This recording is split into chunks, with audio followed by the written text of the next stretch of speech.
तो आइए स्टूडेंट्स एक सवाल लेते हैं। क्वेश्चन ये पूछा जा रहा है कि angle between the diagonals of a parallelogram whose four angular points in order are 2 -1 0 2 2 3 and 4 0। ठीक है, तो एक बार करते हैं हम क्या कि इन पॉइंट्स को अपने कार्टेशियन कोऑर्डिनेट प्लेन पे प्लॉट कर लेते हैं।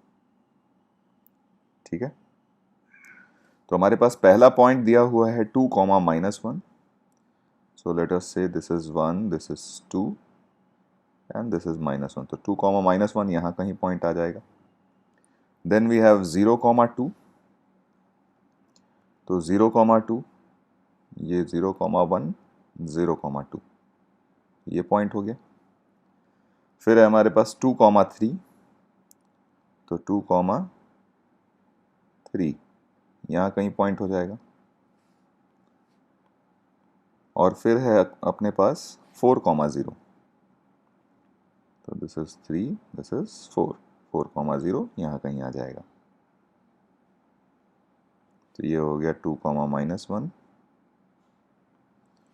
ये हो जाएगा अपना 0 2, और ये हो गया अपना 2 3। तो ये अपने पास क्वाड्रिलेटरल बना, पैरेललोग्राम जो भी, ये इस तरीके का कुछ पैरेललोग्राम बन जाएगा।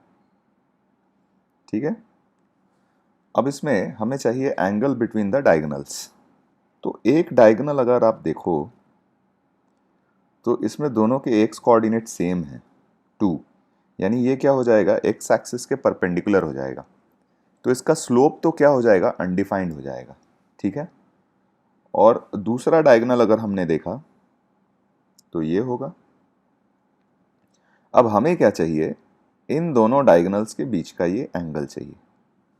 ठीक है, तो अगर हमने एक फॉर्मूला अभी जस्ट पढ़ा था, tan theta is equal to m1 minus m2 upon 1 plus m1 m2।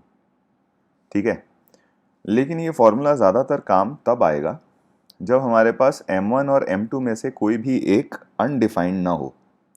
यहाँ पे देखोगे आप तो एक डायगोनल की वैल्यू क्या हो जा रही है, अनडिफाइंड हो जा रही है, यानी इन्फिनिटी हो जा रही है, क्योंकि उसका एंगल विथ एक्स एक्सिस कितना आ जा रहा है, 90 डिग्री आ जा रहा है।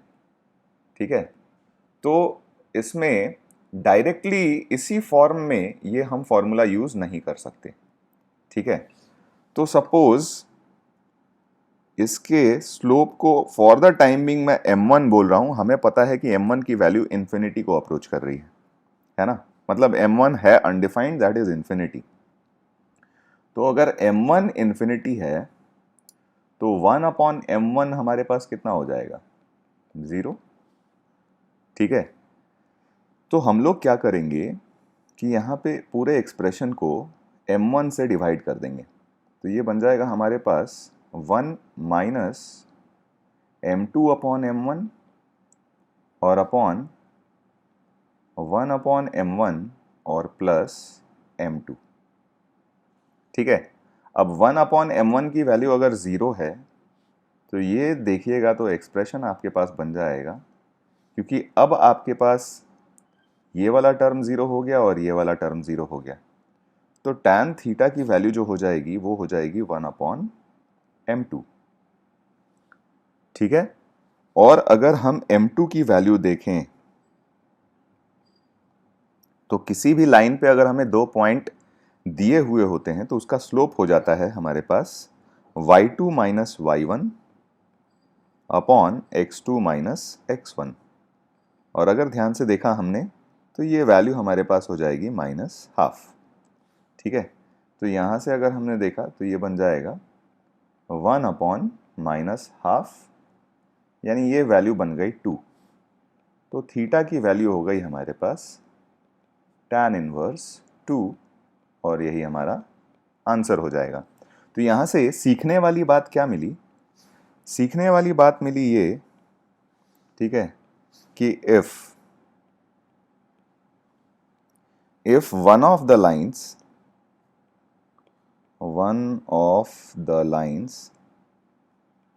is perpendicular to x-axis and other have slope m, then angle between lines